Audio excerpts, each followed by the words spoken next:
assez connu, hein, on va pas se mentir. Donc bien sûr, triggers warning, on est bien sûr sur une affaire criminelle, donc on va parler tout simplement d'assassinat, hein, bien sûr, de meurtre. Dans l'affaire Francis Holm, ce n'est pas une affaire qui va vraiment parler de torture, etc. C'est vraiment une affaire d'assassinat pur et dur. Par contre, à un moment donné, on va parler d'enfants, etc. Mais voilà, c'est pas une affaire extrêmement violente. Voilà, c'est une affaire vraiment d'assassinat pur et dur sans aucune raison. Voilà, je vais pas en dire plus. On verra ça au long de l'affaire. Donc on va partir. Entre 1984 et 1992, Francis Holm sillonne la France, semant derrière lui des meurtres particulièrement atroces. Débile, léger ou fin manipulateur, ce routard du crime, comme on l'appelait, est traqué pendant des années par un gendarme persuadé de sa culpabilité. Même s'il est aujourd'hui derrière les barreaux, le nombre de ses victimes reste inconnu. On ne connaît certainement qu'une toute petite partie de sa cavale sanglante. 14 mai 1989, plage de Moulin-Blanc près de Brest. Le temps est tout beau fixe, c'est une journée idéale pour aller à la plage. Il faut marcher longtemps pour trouver un coin tranquille où poser sa serviette. Tout au bout de la plage, on n'entend plus que le vent et le bruit de la mer. C'est cet endroit paisible qu'a choisi Aline Pérez, une aide-soignante de 49 ans, pour profiter du soleil. Mais si ce coin de la plage est le plus calme, il est aussi le plus reculé. C'est là, à l'abri des regards, que certains viennent boire ou consommer de la drogue. C'est même devenu un repère pour les toxicomanes. En ce début d'après-midi, plusieurs hommes boivent et discutent à l'écart des autres. Aline Pérez, dans le bruit des vagues et la douce chaleur du soleil, sûrement ne les entend pas. Soudain, deux hommes s'approchent d'elle. Un témoin allongé un peu plus loin sur sa serviette les remarque et les trouve un peu étranges. Après un instant d'inquiétude, il se tourne de l'autre côté pour mieux écouter sa radio. Quand Aline Pérez se rend compte de la présence de ces deux hommes, il est déjà trop tard. L'un des deux hommes tend les mains vers elle. Il a un visage d'enfant prématurément vieilli et de grosses lunettes à monture épaisse. Il a l'allure d'un homme modeste, sans doute SDF, mais sa maigre stature et ce visage de débile léger plutôt souriant lui donnent l'air inoffensif. Il inspirerait plutôt confiance, mais il a un couteau à la main. Son compagnon, un moustachu plutôt trapu et imposant, reste en retrait. Le petit homme à lunettes s'approche encore d'Aline Pérez. Il la fixe derrière ses verres épais. Il va alors se présenter à Aline en lui disant qu'il s'appelle Holm Francis et qu'il a un problème. Il a rêvé qu'elle allait être poignardée. La femme se met à crier bien sûr, si ses hurlements sont inaudibles dans le bruit du vent et de la mer. Il semble rendre l'homme à lunettes complètement fou. D'un coup, son visage de débile prend une expression nouvelle. Ses traits sont déformés par la colère. Il se jette sur elle. Il est trop tard pour se protéger. Il la frappe d'abord au cou. Le sang gicle, mais ça ne semble pas le freiner. Au contraire, il la poignarde en plein cœur et au niveau des reins. Avec une précision et une brutalité rares. Puis il la laisse dans le sable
centre Emmaüs de Brest. Mais quand les gendarmes se rendent sur les lieux pour les interroger, la plupart sont déjà partis. Des avis de recherche sont alors lancés. Le 19 juin 1989, un homme est interpellé. Il faisait partie du centre Emmaüs proche de la plage de Moulin-Blanc. Mais ce qui alarme surtout les gendarmes, c'est son attitude. Nerveux, fuyant, il semble avoir quelque chose à se reprocher. Il s'appelle Francis Holm. Le gendarme Abgraal a bientôt la possibilité de l'interroger. L'homme qui se trouve face à lui a de grosses lunettes carrées et un petit visage pâle, rabougri. Il a parfois des expressions d'enfant timide. Malgré son agitation, il semble plutôt faible et tout à fait inoffensif. Abgraal ne parvient pas à savoir s'il a affaire à un débile mental. L'homme lui parle de tout, sauf de l'affaire en cours. Il lui affirme avoir fait l'armée et se lance tout d'un coup dans une explication précise des gestes à effectuer pour tuer une sentinelle. Il veut alors lui dire « Vous voyez, vous la tenez, comme ça, puis vous lui donnez un coup de couteau dans le cou, dans le cœur et dans les reins. » Abgraal, accoudé sur la table en face de Francis Holm, le dévisage avec stupeur. Cet homme vient de lui décrire la manière exacte dont a été tuée Aline Pérez. Mais dès qu'il tente d'aborder le sujet, Holm devient nerveux, brusque, fait des mimiques étranges, change de sujet et raconte des choses sans queue ni tête. Il va alors lui dire « Je vois du sang sur mes mains. Je vois du sang, c'est les cachets anti-angoisse, des coulées de sang, là, sur mes mains. Ça me donne des pulsions, les cachets anti-angoisse. » Parfois, ses lèvres se serrent, son regard se fait plus dur. Abgraal a le sentiment que des bribes d'aveux sont disséminées dans ses délires, comme si Holm l'entretenait du meurtre d'Aline Pérez de manière codée. Malgré la répulsion, voire la terreur que cet homme lui inspire désormais, il sent qu'une relation particulière est en train de s'installer. Si quelqu'un peut faire parler Holm, Abgraal est convaincu que c'est lui. Malgré cette conviction, il est vite obligé de le relâcher. En effet, pour le meurtre d'Aline Pérez, Holm a un alibi irréfutable. Il était à l'hôpital de Quimper. Une infirmière a même pris sa température à l'heure du meurtre. En voyant s'éloigner ce petit homme, sec, voûté, le gendarme est convaincu qu'il représente une menace très sérieuse. Abgraal continue son enquête malgré les pressions de ses supérieurs. Il découvre alors que l'alibi de Francis Holm n'en est pas un du tout. Lorsqu'un patient n'est pas dans sa chambre, il arrive que les infirmières notent simplement la température inscrite sur un thermomètre posé sur leur table de nuit. Il n'y a donc plus aucune preuve que Francis Holm se soit trouvé dans sa chambre d'hôpital au moment du meurtre. Mais c'est trop tard, il s'est évanoui dans la nature. En poursuivant son enquête, Abgraal se rend compte d'un fait troublant. Il n'est pas le seul à rechercher Francis Holm. La brigade d'Avignon l'a interpellé peu après un meurtre particulièrement sordide. Jean-Joseph Clément, un ancien légionnaire et agriculteur de 60 ans, a été retrouvé à moitié nu, le crâne défoncé par une pierre, non loin d'un centre de la communauté Emmaüs. Holm était bien sûr dans les parages. Quelques mois plus tard, Abgraal est prévenu que Francis Holm a été interpellé et retenu dans une gendarmerie de Meurthe-et-Moselle. Il s'y rend immédiatement et arrive à la nuit tombée. On le laisse seul avec le suspect. Pour la seconde fois, il se retrouve face à face avec cet homme fuyant. Il est bien décidé à le faire parler cette fois-ci. Holm lui dit avoir arpenté les routes, s'être arrêté dans plusieurs villes. Abgraal ne peut rien en tirer de sérieux. En plein milieu de la nuit, découragé, il le ramène à sa cellule. Les deux hommes marchent dans le corridor noir quand Holm lâche, comme si de rien n'était. « Je sais que tu sais. » Abgraal retient son souffle, il veut le laisser parler, alors Holm marmonne, comme pour lui-même. C'est un pépin cette histoire, un pépin. Puis, comme Abgraal désespère d'en apprendre davantage, tout ça, c'est la faute du Gaulois. Holm entre en cellule, se couche, il n'ouvre plus la bouche. En allant lui aussi se coucher, Abgraal tourne et retourne longtemps cette fameuse phrase dans sa tête. Tout ça,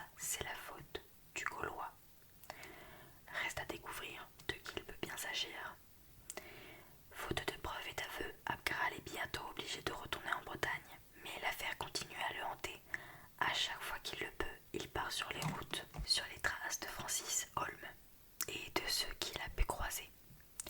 Il interroge de nombreux SDF qui ont fréquenté le centre Emmaüs de Brest. À travers eux, il commence à se faire une idée de la vie de son suspect. Une existence de routard à la dérive, marchant de ville en ville, arpentant la campagne, au gré de rencontres fortuites et de pulsions inconnues. Il ne semble jamais vraiment se lier à personne, mais il croise des gens, des hommes surtout, avec qui il lui arrive de faire un petit bout de chemin. Abgral repense au Gaulois qu'Holm a mentionné et aux témoignages indiquant que 2 hommes se sont approchés d'Aline Pérez sur la plage de Moulin-Blanc. Même si Holm reste son principal suspect, il est de plus en plus convaincu qu'il y a au moins un complice. Il finit par rencontrer un dénommé Didier qui a été cuisinier au centre Emmaüs de Brest. L'homme lui apprend que Francis Holm a fui la communauté le lendemain de la mort d'Aline Pérez, juste après avoir commis un vol. Lui-même se trouvait sur la plage au moment du meurtre, à boire avec un certain Philippe. Abgral met la main sur la photo du type en question, avec ses cheveux longs et son épaisse moustache. Il a tout un Gaulois. Pendant ce temps, Francis Holm est dans la nature, ou plutôt, comme à son habitude, sur les routes. Le 7 mai 1991, il se rend à la foire de mai, près de Metz. La fête bat son plein. Holm, toujours un peu à la périphérie, est là, sans vraiment se mêler à la foule. Il observe, il rôde. Bientôt, il fait la connaissance d'un jeune homme et de sa cousine, Michel et Laurence. Michel a 19 ans, Laurence 14. Il reste un moment à la fête, les 2 hommes discutent et boivent, quand Laurence décide de rentrer chez elle en cyclomoteur. Ils la suivent dans la voiture de Michel pour lui éclairer la route. La nuit est noire, les 2 hommes sont de plus en plus ivres. Ils ne quittent pas des yeux la silhouette juvénile de Laurence sur son cyclomoteur.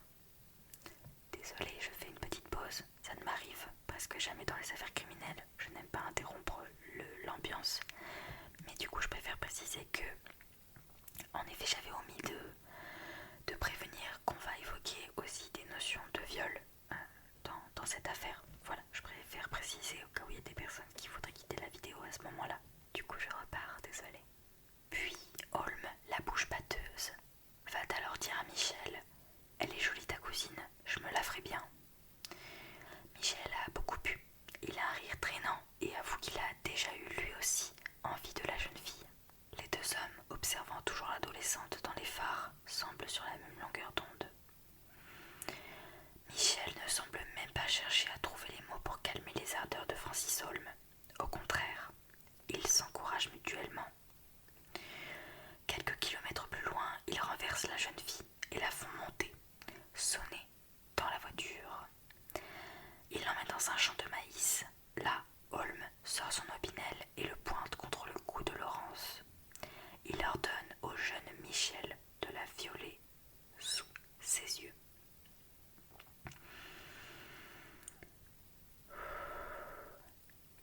Le garçon a un instant d'hésitation.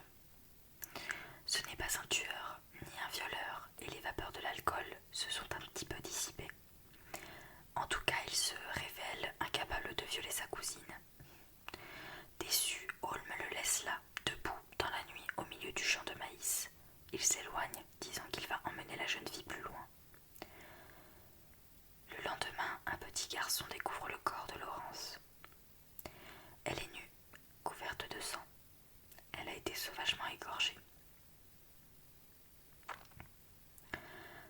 S'il continue à s'intéresser au cas de Francis Holm, Abgral a de plus en plus de difficultés à mener son enquête. Un changement de hiérarchie et des supérieurs qui critiquent son obstination le force à rester en Bretagne, alors même que le Gaulois a été vu au Pays Basque. Mais Abgral n'abandonne pas. Lorsqu'il apprend que Francis Holm s'est installé en Alsace, il décide de ne plus écouter ses supérieurs. Sans tarder, il se rend sur place. C'est un Francis Holm presque rangé qu'il découvre à Bischwiller. Il travaille désormais dans une entreprise de réinsertion et vit avec une femme, une handicapée légère de 5 ans, son aînée. Il semble avoir quasiment arrêté de boire et accompagne même son ami à la messe. Il accepte de parler à Abgraal, mais il n'avoue rien. La plage de Moulin Blanc, il en a peut-être rêvé, rien d'autre. Il avoue avoir menti sur certaines choses, mais il n'avait pas les idées claires à l'époque. Il buvait trop. Maintenant c'est un autre homme. Abgraal a la désagréable impression qu'il le nargue.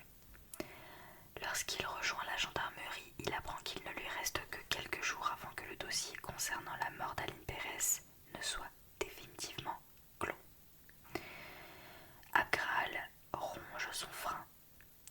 Il reste persuadé, malgré le sourire bonhomme de Francis Holm et sa nouvelle vie tranquille, qu'il est un tueur sanguinaire.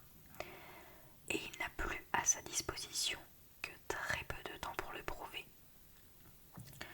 Survient alors un coup de théâtre providentiel. À quelques jours de la clôture définitive du dossier, Abgraal apprend que le Gaulois a enfin été retrouvé et arrêté. Il se trouve à Bourges. Le gendarme s'y rend immédiatement. Il trouve un homme très agité, presque apeuré, qui admet vite avoir connu Francis Holm au centre Emmaüs de Brest. Il en dresse un portrait effrayant, qui colle parfaitement avec les intuitions d'Abgraal.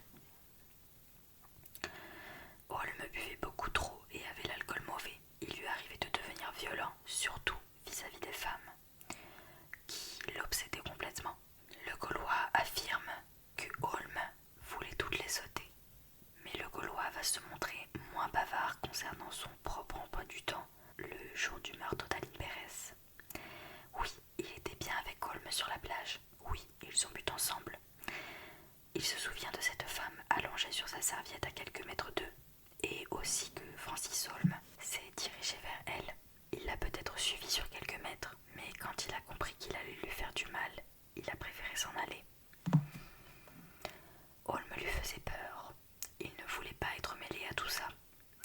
Abgraal n'en apprendra pas plus, mais ce témoignage suffit cette fois à accuser Francis Holm. Cependant, les quelques jours de battement entre l'interrogatoire du Gaulois et l'arrestation d'Holm sont de trop. Ils vont être fatals à un homme. Dans la nuit du 4 janvier 1992, Jean-Rémy erre sur la grève de Boulogne-sur-Mer. Cet homme de 65 ans ne se remet pas de la mort de sa femme et sombre de plus en plus dans la dépression. Il a pris le train pour se rendre au Touquet, mais s'est endormi sur son siège. Il se retrouvait seul à Boulogne, le terminus. Ne sachant pas où aller, il marche au bord de la mer. C'est là qu'il croise un petit homme sec avec de grosses lunettes. Il semble en galère, un peu triste, un peu seul, comme lui. Ils échangent quelques mots. Jean-Rémy est peut-être un peu réconforté de trouver dans cet endroit désert un compagnon d'infortune. Il marche tranquillement côte à côte le long de la mer quand soudain, sans qu'un mot de trop soit prononcé, l'homme se jette sur lui. Il va alors le poignarder. Il est comme devenu fou et n'écoute pas les hurlements de terreur et de douleur de la victime. Au contraire, il semble même exciter sa fureur. Après avoir massacré sa victime, Francis Holm laisse son corps abandonné sur la grève. C'est avec ironie que Francis Holm accueille Abgraal, revenu l'interroger à Bichwiller. Il le remercie de l'avoir laissé tranquille pendant les vacances de Noël. Cela lui a permis d'aller voir la mer. Dans le bureau de Strasbourg, les deux hommes se retrouvent une fois de plus. Holm se montre énervé et provocateur. Il va alors dire, en fixant bien droit dans les yeux Abgraal, « Ce que j'aime, c'est les scènes de combat rapprochées. » Abgraal décide de rester calme, de le laisser parler. Holm poursuit alors, « Les situations de guerre, c'est ça que j'aime, le poignard. » Abgraal est convaincu que de ces paroles étranges peuvent sortir de vrais aveux. Il faut juste être à l'affût. « Je me suis allongé sur la plage, poursuit Holm. Un peu plus tard, il semble absorbé comme s'il se rappelait quelque chose. J'ai fait un rêve, poursuit-il. J'ai rêvé d'une femme. Elle était allongée sur la plage. J'ai rêvé qu'elle était tuée avec un couteau. » Abgraal s'est légèrement rapproché. Que s'est-il passé après? J'y suis retourné. Je suis allé sur la plage de mon rêve pour voir. Pourriez-vous dessiner l'endroit, votre position exacte?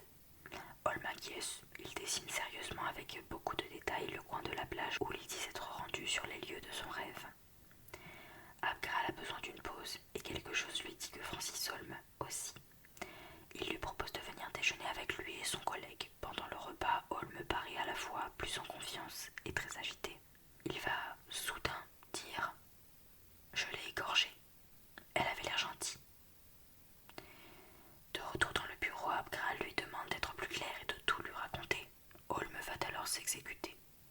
Le plus naturellement du monde, il va t'expliquer avec beaucoup de calme et de précision comment il a poignardé Aline Pérez.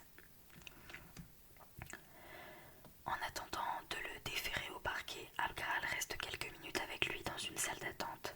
Là, un autre inspecteur demande à Holm s'il est également responsable de la mort de Jean-Joseph Clément. Il va tout simplement répondre « Oui, j'ai utilisé une grosse pierre pour le frapper à la tête ». Abgral est de plus en plus persuadé que non seulement Francis Holm n'en est pas à son premier meurtre, mais aussi qu'il y a de fortes probabilités qu'il soit un tueur en série. Il retourne à plusieurs reprises interroger Holm à la prison de Brest. Armé de patience et fort de cette étrange relation qu'il a tissée avec le tueur sur le long terme, il l'encourage à mener une morbide confession. Il arrive à Holm de s'exprimer comme un enfant qui ne comprendrait pas le moins du monde la portée de ses actes. Ainsi, il trépigne. 89, c'est mon année noire, parce que j'ai laissé partir le Gaulois. Le témoin, je l'ai laissé. Ce n'est pas ma faute. J'ai eu des pépins, c'est vrai, mais j'ai changé. Vous avez eu beaucoup de pépins, demande Abgral. Holm acquiesce. Est-ce que vous pourriez faire une liste de tous les pépins que vous avez eus? Holm hoche la tête, visiblement pensif, et se plie sans difficulté à l'exercice. Il va dresser une liste d'une quinzaine de pépins, par écrit, avec application. Il paraît gêné à l'idée qu'il puisse y en avoir d'autres qu'il aurait oubliés. Il va alors ajouter « Il faut que je réfléchisse ». Abgral comprend vite que pour Holm, pépin signifie meurtre. Même si ces informations sont extrêmement confuses, plus de 20 assassinats sont inscrits sur le papier.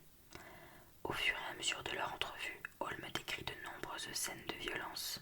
J'ai vu une femme, elle était frappée par un homme en treillis. Il l'a frappée à coups de poing et coups de pied. Puis plus tard, j'ai vu un arabe qui poignardait un manouche et aussi une jeune fille qui sautait dans une falaise. À chaque fois, il semble pensif, concentré, simple spectateur tentant de rassembler ses souvenirs. J'ai vu deux gamins, ils m'ont jeté des pierres dans l'est, c'était près d'un talus et d'une voie de chemin de fer. Quand je surpassais, ils étaient morts. À ce moment de l'enquête, il est encore impossible de comprendre ce que signifient ces paroles. Mais en 2006, Holm sera mis en examen pour les meurtres des petits Cyril et Alexandre, sauvagement massacrés à coups de pierre sur une voie ferrée près de Montigny-lès-Metz. Le jeune Patrick Dills, âgé de seulement 16 ans au moment des faits, passera à tort 15 ans de sa vie en prison pour ces meurtres. Deux pêcheurs ont croisé Holm tout près du lieu du crime. Ils l'ont sur le moment considéré comme un simple et inoffensif. En effet, le visage en sang, il a bredouillé qu'il était tombé dans des cailloux. Le fait qu'il n'ait pas de blessure aux mains aurait pu les alarmer, mais il avait l'air si désarmé et si inoffensif qu'ils ne se sont pas méfiés une seconde. Plus tard au procès, Holm lancera « Ce n'est pas moi, ce n'est pas mon style. Moi, mon style, c'est l'opinel et étrangler à main nue. » Il semble confondre ses propres crimes ou tenter de brouiller les pistes. Parfois on le croirait en plein délire, mais il y a toujours un fond de vrai. Comme dans cette phrase étrange « Un jour, j'ai étranglé un arbre, j'ai serré et il est devenu mou. C'était un jeune. » Ainsi, il dit avoir tué ce jeune entre Dunkerque et Cherbourg, alors que dans cette région, il a poignardé Jean-Rémy. Par contre, on découvre qu'un petit garçon a bien été assassiné pendant cette période, mais dans le sud de la France. L'enfant avait été enlevé dans un camping et retrouvé mort, poignardé à coups de tournevis, derrière une citerne. Le même jour, Francis Holm, très agité et répétant qu'il avait tué quelqu'un, était revenu au centre psychiatrique où il se trouvait à ce moment-là. Le personnel du centre ne le prit pas au sérieux et personne n'appela la police, même après la découverte du corps de l'enfant, afin de respecter le secret médical. Abgral l'écoute toujours patiemment. Il commence à le connaître et sait éviter les sujets qui le fâchent. S'il veut avoir une chance de faire parler Holm, il ne doit pas le heurter en parlant directement de crime ou de sexe. Ce n'est qu'en écoutant ces interminables délires qu'il est possible de toucher parfois à des faits avérés. Tout en notant scrupuleusement chacun des mots de Francis Holm, Abgral tente de découvrir un lien avec des vraies affaires. Mais le manque de communication communication entre la police et la gendarmerie ne lui facilite pas la tâche. La plupart des informations dont il a besoin lui sont inaccessibles. S'il trouve des éléments sur certaines des affaires, il y a toujours quelque chose qui cloche. La date, le lieu ou une partie du récit. Soit Holm est le débile léger qu'il semble être au premier abord et a du mal à rassembler ses idées, soit il se moque de lui. Cette impression est de plus en plus forte à mesure qu'Holm lui livre avec une sorte de gourmandise les pièces du puzzle dans le désordre. Il a également recours à des mises en scène puériles qu'Abgral apprend peu à peu à décoder. Ainsi, à chaque fois qu'il s'apprête à avouer un meurtre, il s'habille de façon élégante. Tout de blanc vêtu et avec des chaussures disco, il est persuadé de ne pas être accusé, arguant qu'un tueur ne peut pas être si bien habillé. Une cellule spéciale est créée pour enquêter sur les crimes de Francis Holm. Ainsi, certaines affaires sont finalement avérées, dont un meurtre particulièrement atroce commis avec un complice. Didier Gentille, déjà meurtrier d'une petite fille. Il apparaît bientôt calme et sexuellement impuissant. Ainsi, il a souvent besoin d'un tierce pour faire subir à ses victimes les sévices sexuels qu'il voudrait lui infliger ou pour traîner les corps. Ce qu'il a du mal à faire en raison de sa maigre stature. Il semble qu'au cours de sa dérive meurtrière, il n'ait pas eu de mal à trouver parmi ses compagnons de route des hommes influençables, souvent sous l'emprise d'alcool, prêts à aller avec lui jusqu'au bout de l'horreur et à assouvir à sa place ses fantasmes criminels. Ainsi, ce jeune de 19 ans à peine qui revenait d'un week-end chez ses parents et se rendait à une manifestation sportive a-t-il croisé la route de Francis Holm et Didier Gentil, deux vagabonds qui ne payaient pas de mine et ne semblaient pas méchants. Ils le séquestrent, le forcent à leur faire des fellations et lui font subir des tortures. Ils achèvent le jeune homme en lui fracassant le crâne à coups d'extincteur. Le premier passage à l'acte reconnu de Francis Holm date du tout début de son voyage meurtrier à travers la France, qui a duré 8 ans. Il a quitté le domicile familial après le décès de sa mère à qui il vouait un véritable culte. Désespéré, il s'était jeté en hurlant sur son cercueil, puis avait fait plusieurs tentatives de suicide. Mais personne dans son entourage ne le prenait au sérieux, surtout pas son père qui le battait fréquemment et le traitait de bâtard ou d'attardé. En effet, Holm souffre depuis l'enfance du syndrome de Klinefelter, une anomalie génétique qui se définit par la présence d'un chromosome féminin supplémentaire. L'allure étrange et asexuée de Francis Holm en est la manifestation physique apparente. Ce handicap est aggravé par une excessive consommation d'alcool. Depuis le début de son adolescence, Holm se livre à des actes sadiques, notamment en enterrant des animaux vivants. En novembre 1984, il est sur les routes depuis déjà 3 semaines. Il multiplie les séjours en hôpital psychiatrique, puis s'en va sans prévenir personne, vivotant de petits boulots de ferrailleur ou de maçon. Dans une entreprise de travaux publics, il rencontre Joseph Molin, un homme timide et fragile avec qui il lie connaissance. Ils vont boire un verre ensemble. En chemin, Molins prend une jeune fille en stop.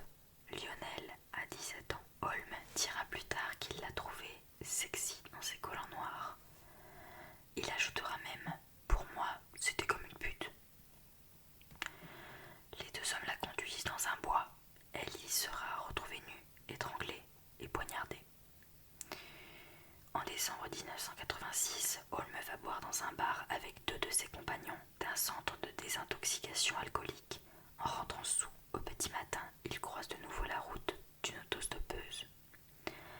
Il la force à monter dans la voiture. Holm l'étrangle. On retrouvera le corps de la victime dans la forêt 1 an plus tard. Le procès du meurtre d'Aline Pérez s'ouvre le 28 janvier 1994. Holm s'y montre tout aussi confus, voire manipulateur qu'à son habitude. Ainsi, il commence par nier s'être rendu sur la plage de Moulin Blanc, puis raconte qu'il en a rêvé avant de déclarer qu'il a vu un meurtre commis par une tierce personne.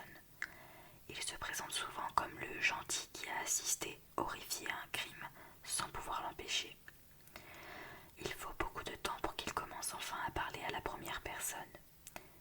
Je me suis avancée vers la femme, elle a vu le couteau, elle a vu ce qui allait se passer, elle a crié, j'ai vu rouge. Si la culpabilité de Francis Holm semble évidente, de nombreux doutes persistent, notamment en ce qui concerne le rôle de ses complices, comme le Gaulois ou Didier Gentil. Aussi, les jurés ne le condamnent pas à perpétuité, mais à 20 ans de réclusion criminelle. Il est ensuite jugé pour le meurtre du petit garçon du camping. Devant la douleur de la mère, Holm ne montre aucune émotion. La seule chose qui l'indigne, c'est l'inexactitude face à son mode opératoire. Ainsi, il se dresse, outré, pour assurer qu'il a porté au petit garçon 83 et non 84 coups de tournevis. Il est ensuite jugé pour les meurtres de Jean-Rémy et des 2 autostoppeuses et bénéficie d'un non-lieu pour l'assassinat de l'agriculteur Jean-Joseph Clément. Il est également reconnu coupable de l'assassinat de 2 vieilles dames et d'une jeune femme de 30 ans, retrouvée morte près d'une nationale dans la Marne, le foie éclaté, suite à la violence des coups et portant des traces de strangulation. Francis Holm est toujours en prison. En juin 1994, Abgral lui rend une dernière visite. On lui a une nouvelle fois ordonné d'abandonner ses investigations. Sachant qu'il ne risque plus rien, Holm n'a plus de limite. Il raconte à Abgral, horrifié, comment il a tué le jeune avec l'aide de Didier Gentil, exposant les tortures atroces qui lui ont fait subir dans les moindres détails. Il déclare ensuite avoir tué plus d'hommes que de femmes. Or, à ce jour, Francis Holm n'a avoué que le meurtre d'un seul homme. Abgral reste persuadé que la liste des victimes est encore bien longue. Et voilà, l'affaire se clôture sur ça. Alors l'affaire Francis Holm, c'est vrai qu'elle est quand même très connue, notamment justement pour cette histoire des 2 petits garçons, voilà, qui a été très connue, parce que déjà ça s'est passé en 2006, donc c'est un petit peu plus récent, et surtout pour cette histoire totalement incroyable de ce pauvre homme qui est Patrick Tills, qui donc a perdu 15 ans de sa vie, et 15 ans en plus important parce qu'il n'avait que 16 ans lorsqu'il a été emprisonné pour des meurtres qu'il n'avait pas du tout commis et dont il y avait plein de preuves qu'il n'était pas le coupable, mais bon, voilà, c'est pas, on n'entre pas dans les détails, parce que Holm a un tel nombre de victimes qu'on entre plus dans les détails pour le premier, pour comprendre son mode opératoire, qui a été beaucoup assimilé à lui, alors que finalement on se rend compte que en fait il assassinait des personnes de plein de façons différentes. En fait, c'est une affaire française qui a vraiment marqué, parce que elle est incompréhensible. Voyez Fourniret, on sait qu'il a assassiné des jeunes filles vierges parce qu'il était fasciné par la virginité. Francis Holm, il tuait tout le monde, des vieilles dames, des tout petits garçons, des vieux hommes, n'importe, il tuait n'importe qui, n'importe quand, n'importe comment. Voilà, c'est vraiment une affaire qui est sordide, où il n'y a aucun mobile, où il n'y a tout simplement aucune raison, c'est improbable en fait. Il y a vraiment beaucoup de victimes dans cette affaire. D'ailleurs, moi j'avais noté, c'est pas noté dans le livre, mais c'est beaucoup dit quand même dans son mode opératoire, qu'il y a quand même beaucoup de ces victimes qui ont été retrouvées à moitié nues pour faire des allusions sexuelles alors que ils pouvaient pas du coup. Mais voilà, notamment l'affaire des 2 petits vraiment peut être une affaire vraiment beaucoup plus creusée que dans le livre, parce qu'elle comporte vraiment beaucoup de choses révélatrices sur Holm. Donc voilà, on parle, c'est vrai, beaucoup de l'assassinat d'Aline Pérez, mais voilà, c'est une affaire complètement sordide, qui n'a tout bonnement aucun sens. Voilà, un monsieur qui était complètement malade, qui n'a pas du tout été accompagné ni soigné, et qui a été lourdement traumatisé par la mort de sa mère, etc.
Dark Skies sur cette affaire-là et elle m'avait vraiment beaucoup marqué.